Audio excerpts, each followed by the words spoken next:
Hey, it's your main man, Andrew Wood, coming back again with a review of Player's Handbook II for Dungeons & Dragons. This book was originally $34.95, and it still is a fairly expensive book. I think I paid like $15 when I picked mine up, and I picked my books up when D&D books are really cheap, so, you know, it's probably like $30 or something now to pick a used copy up. The book's well worth it, although there are some really terrible things in the book. I gotta talk about those first, because those things is why. Retraining. This, you know, is retraining, and there are a few other rules here that are definite seeds of 4th edition. And retraining is something that is extraordinarily video game-like. Now, I can certainly understand certain aspects of a character diminishing and decreasing when they are not engaged. Your constitution, if you just sit around, you know, doing nothing but eating and drinking, or maybe reading or whatever from months on end, will certainly begin to decline, as, you know, your strength might decline a little bit as well. However, you don't really get that sort of depiction in really any role-playing game. But with retraining, that's a whole different thing. Feats are something you really only have a few of these ideas that you have really invested heavily in throughout your life. This very specific training that you have acquired. You just don't lose training like that. Sure, over time, certain things might weaken a little bit. You know, you could say, well, that skill probably is only half as good as it was before. But retraining is completely different. It's just playing by numbers. It's taking the idea. To me, if you start engaging in ideas like retraining, you might as well just stop role-playing, because you're playing a miniatures game at that point. And it kind of sickens me, really. You know, when I'm sitting there looking at it, it actually pisses me off a little bit, looking at retraining, because it takes the flavor and feel out of the game. If you don't like your feats, you know, it's basically, to me, it looks like a bitchy little whiny cunt that just, no. What you want. You'll get what you get, and you may use selections, live with them. Just keep going. The great thing with 3.5 is you can continue to add classes, you continue to make choices. If you have to have a feat so bad, just like a little fighter, man, you can get one. And then just roll with that. You continue to have that ability to add on to the character. You're not at that point where, you know, it's not like you just had one feat anyway. You know, they're going to come slowly, but eventually they're going to come to you. So I really hate retraining. I actually had to go back and kind of brush up on it a little bit before I did the review, because I hate it so much that I've only really kind of looked into it. And, you know, the whole idea is just amp them up to my style of play. So definitely don't bother trying to sell me on it. But the book, that standing, the book has a lot of the basic stuff that could be in any other book. You know, new feats, although most of them are higher level feats. It has new spells. Let's see. There are something in Chapter 5 that is building your identity, and you get character backgrounds and character personality archetypes, which, of course, for someone who's been role-playing for a long time, these are, you know, completely useless, really. But they are probably a very good tool for someone who's just getting into the game. Be like, oh, you know, I can see, oh, what's it like? I take a trickster and a soldier. Okay, let me kind of put these together. Let's see. And I take this archetype and this background, and, you know, kind of roll with it. The archetypes definitely look a good bit like the archetypes, the nature demeanors from the old White Wolf game. So I could definitely see where there are going to be seeds for thought there. And seeds for thoughts are very good things. And the fact that they dedicated, it looks like about 25 pages to them, I think, you know, it's well worth it. The one problem, though, is it's in Player's Handbook 2, a book that brand new players are going to read or have. You know, I mean, if they're playing with someone who's really advanced, they might be like, you know, here, I could say, here, take this and look at this stuff. But to me, really, that should probably be more in Player's Handbook than Player's Handbook 2, because the people that are looking for Player's Handbook 2, the same reason they have high-level feats here and some other high-level stuff, is that you're looking for a great deal of customization and options. And perhaps, you know, some of those people may find some use out of this, but it seems kind of out of place in the book. I understand it's Player's Handbook 2, that's why you're putting it there, but I don't think the market for Player's Handbook 2 were the same people that are really going to be just opening up a role-playing game book for the first time, where I think these would be at their highest use. Now, you also have extended classes. They've taken the classes, expanded them, they've given out different class feature buyouts so you can change things around. I've done this in a few books. I wish I'd done it more. I thought it was really a great idea to say, okay, you want to play a thief, but your thief doesn't know how to open locks, so instead, you know, you get this bonus to this instead, or you're playing a paladin that actually is, he's not immune to fear at all, so he gets a different bonus. Taking those class features out and substituting in some other class features to give it a different flavor to the character line, to make it something that's not so standard. I do like that. I also like the fact that they acknowledge some other base classes in this book. Often D&D books didn't really do that. It's like you have your classes, base classes here, and then maybe like one other they would kind of drag along. But in addition to all the classes out of the Player's Handbook 1, they also have Favored Soul, Hexblade, Marshal, Scout, Swashbuckler, Warlock, and War Mage. I'm going to pick them out of this list here. But they have all those classes in addition that they give some extra information on, some extra role-playing hints, some extra fluff, as well as some different options to change them around a little bit. Again, I like that.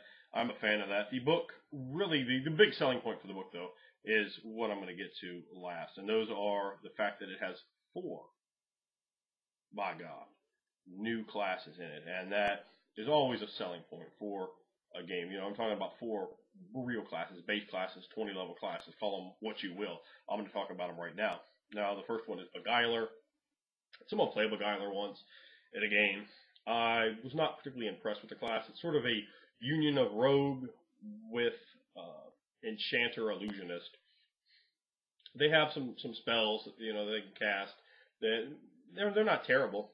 They have it has a pretty good feel to it, but the class definitely felt like it was missing something. They have a lot of skills. I think they're like 6+ intelligence for skills. A lot of different skills you can pick, but they kind of fell short in some way to me. It would be difficult to quantify. I looked at them, I was like, I don't know.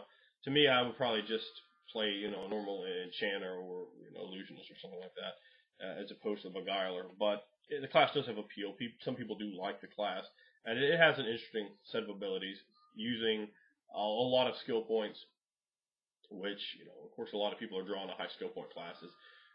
I myself really do like high skill points.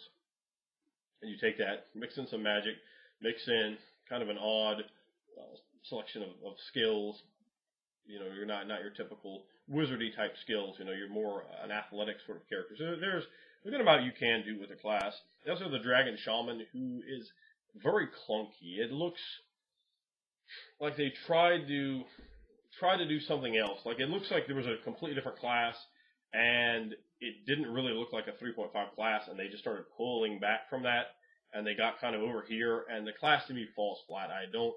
I like the idea of the Dragon Shaman, I do. I don't really like the realization of it through the book. The fact is, they are Dragon Shamans for each a different kind of, I think it's just chromatic and metallic dragons. And then you get a few skills based on each dragon, and then you get a few abilities based on the dragon, which I like. I like all that, this great flavor. It would be horrible if they didn't like Tieflings, which I hate the way they did Tieflings. It's just one kind of catch-all for all this stuff. They made it specific and unique to each one, but they didn't go far enough for me. I wanted more. I wanted almost, I would probably have been happier with a base class for each of them to be very specific and very different from one another. And the fact is, I think it comes off, because they didn't do that, it looks like they wanted to, but they pulled back and they try to kind of shoehorn it all into one. It definitely felt shoehorned to me. It's a class that I wouldn't be really too into playing, because it just doesn't look like the mechanics really support the idea of the class too well. The class seems unfinished to me. It doesn't seem polished. I'm not going to do the next one. I'll do the last one next. That is Knight. I do not like the Knight at all. I do know a lot of people play Knights. The Knight is definitely a very precursor to a 4th edition style of character. They can do I just don't like them. You fight me now. No, I'm not going to do that. No, you will. Oh. I don't like the Knights. So, I'm sure someone does. I really think Knights, taking away the fact that I hate the abilities of this class, I think Knights are terrible, terrible player characters, unless it's like a fallen Knight. Why the Knight run around adventure? Unless you're playing like an all-night game, that's a different story, though. I'm talking about the standard adventure party. We're going to go, maybe get into some politics, maybe delve into some dungeons, maybe go through some woods, or what have you. Why the hell's a Knight there with just some random scallywag? And eventually the Knight would just be like, well, peace. I did whatever reason I had to be here, so I'm going to go off into not associate with you guys anymore. It creates a lot of problems. I really don't like knights. In fact, I'm not a big fan of nobles at all, unless it's kind of like an exiled noble sort of deal. It just creates a lot of big question marks, like, would this person be doing this with these people? It can push credibility at times, and I think having a knight in a game does that. Certainly, there's some ways you can do it, but it's definitely not the most seamless class. It's kind of a reason that is out here, and quite honestly, really, it's pretty similar to a paladin. A paladin is pretty much a knight, particularly the lawful good base Player's Handbook 1 version. Now, the last class is the Duskblade. Duskblade, I really like Duskblade. I had a chance to play one and quite enjoy them. I like a character who can be both martial and use magic. Their hit points are only like D8, and the armor gets progressively better, but you're going to start off not, what do the kids like to call it, tanky.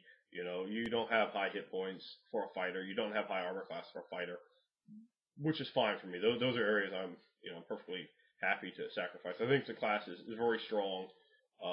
One of the stronger base classes. It's always difficult to say, well, this class is stronger than this class, or whatever. If you look at it from first level to 20 level, just to 20th level, somewhere in the middle, it can be very difficult to say. But they have some very interesting abilities. They can use spells like shock and grasp right out of their, Lucian hammer, boom, and you can really stack up some very interesting effects that way, and some good damage, and produce some really cool looking scenes. Crackling, electrified, whole arm swung at a man, decimating him, driving him into the ground, the only place he rightfully deserves to be. And I found the class quite enjoyable. They're definitely on the higher end of the power spectrum of classes overall, possibly a contender for the most powerful of the 3.5 base classes. But that, again, is quite a debatable topic. They get progressively better at using armor, using shields. They get progressively better spells. They're going to cap out at 5th level spells, but they're spontaneous casters, and they come with a whole built-in list. There are a few spells. There's a spell they do get jacked on. They don't have enlarge on their spell list, which that's a spell I was really surprised when I looked at the class. They did not have enlarge, which in my mind is the absolute best first level fighting wizard sort of spell. But they do not have it. They are 2+ intelligence modifier for skills. Of course they are. They have to be. You gotta cut things where you can on a class like this. They for some reason have 2 strong saving throws, which I did not think. While I can certainly see why you would say they have strong fortitude and will, I'd probably just give them strong will saves or fortitude, whichever one, because it's another way you can kind of knock a little bit of the power off there. But overall, I found them quite enjoyable to play. The fact that you can attack and use quickened spells into people is quite a good feature of the class. And there's a lot of other ways through D&D 3.5 that you can get. You can build a sorcerer or a wizard fighter type guy and eventually build them up where you can drop. There are feats like that will allow you to do what they do with arcane channeling. But they really bring it well together there in a fashion that they are a pretty enjoyable class. I've seen other people play them as well and seem to enjoy the class. It's very largely based on the Blade Singer, which they really just did a horrible job writing up that prestige class. It is horrible. It was such a great kit in 2nd edition. But the Duskblade was sort of the way they fixed that. And if someone wanted to play a Duskblade or a Blade Singer in their game, I would strongly recommend, you knock the Dusk off and just make that Blade Singer, because the character's going to be able to be realized so much better with the Duskblade class than with the Blade Singer class, which did not follow in any kind of continuity with the AD&D kit. Of course, you'd probably want to swap a skill out, maybe drop Sense Motive and give him Perform. That would probably be more in line with the Blade Singer. But overall, I would recommend Player's Handbook 2. Just don't read the retraining section, please. Please don't do that.